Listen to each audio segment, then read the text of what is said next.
Alors j'ai réalisé la dernière fois, en parlant avec quelqu'un que je connais bien, cette personne, on en a déjà parlé, voilà, une grosse blessure de rejet. Et, euh, et puis du coup,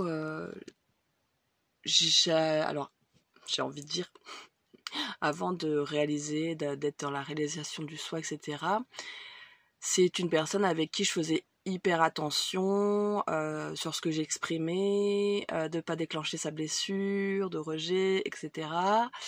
Euh, et là, je me suis rendu compte, parce que je suis passée dans un espèce de cap où bah, je laisse faire, où je laisse partir, où voilà, ce qui est dit doit être dit, ce qui est fait doit être fait.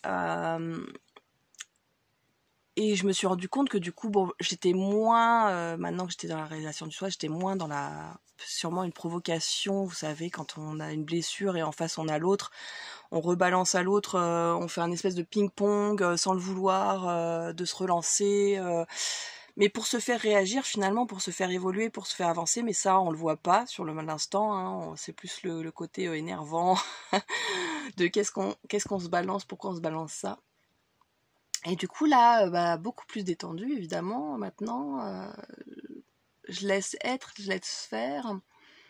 Et tout d'un coup j'ai réalisé que, parce que moi il y a des moments où je m'étais perdue, comme tout le monde, hein, on se perd à vouloir aider l'autre, à vouloir le soutenir, à vouloir faire attention pour pas déclencher telle et telle blessure, telle et telle réaction, etc.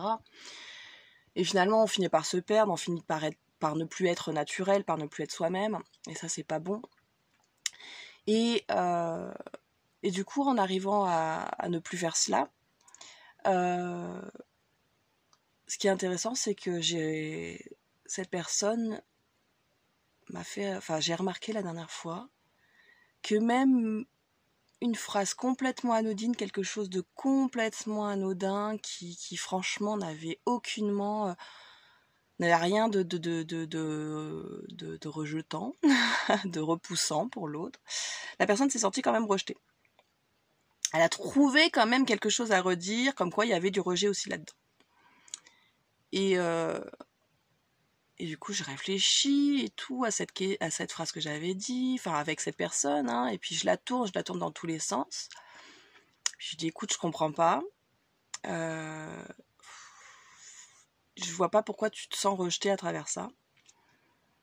Et la personne n'était pas capable vraiment de m'expliquer, et je me suis rendu compte que à partir du moment où tu as la blessure du rejet, de toute façon, si tu ne l'enlèves pas de toi, et les autres blessures, bien évidemment, aussi, pareil. À partir du moment où tu as une blessure que tu n'as pas guérie, enfin libérée, lâcher, laisser partir, te lâcher la grappe avec ça. À partir du moment où tu n'as pas fait cela, tu trouveras toujours quelque chose, même si l'autre peut faire toutes les attentions pour ne pas que tu te sentes rejeté, peut tout essayer, parce qu'en général c'est ce que l'autre demande. Il faut que tu fasses attention à moi, parce que je me sens rejeté quand tu dis ça, parce que si, parce que ça.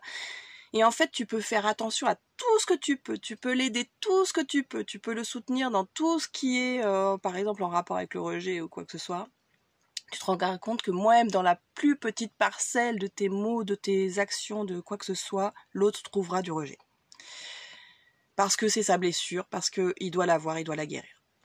Et ce qui est intéressant là-dedans, c'est justement de se rendre compte pour soi que quoi qu'on fasse, quoi qu'on dise, peu importe comment on réagit, peu importe ce qui est dit, peu importe ce qui est fait, tout est fait pour que chacun s'éveille à son rythme, chacun voit ses blessures, son chemin, ses libérations, c'est tout ça, ses réalisations. Et tout est ok, et tout est juste, et même si ça déclenche une dispute, une bagarre, quelque chose où l'autre se sent très mal, etc., et ben c'est aussi ok. Et il y a simplement à se dire et à faire comprendre à l'autre aussi que bah, s'il veut que ça s'arrête, c'est pas à nous en face de faire quelque chose, c'est à lui. Voilà. Je vous laisse là-dessus. Bonne réflexion et n'hésitez pas à m'en dire ce que vous en pensez, parce que c'est vraiment quelque chose qui finalement nous permet de nous lâcher la grappe, de se dire bah, si j'ai fait réagir l'autre, etc., bah, en fait ça vient pas de moi, ça vient de l'autre. Parce que comme je vous dis, même quand on enlève tout, et ben l'autre va trouver quand même la petite truc qui fait qu'il se sent rejeté. Ou autre chose, hein, ou abandonné, ou trahi, ou voilà. On le voit bien avec la trahison, hein, les personnes qui ont été déjà trahies, elles le voient partout. La trahison, la jalousie ressort beaucoup, etc. Le contrôle de la vie de l'autre, etc. Alors que finalement, en fait, ça vient d'elle-même. Et y a pas de, il y a des fois, en général, il y a pas de trahison, il y a pas de trucs qui se sont passés, mais l'autre ne voit que ça. Voilà.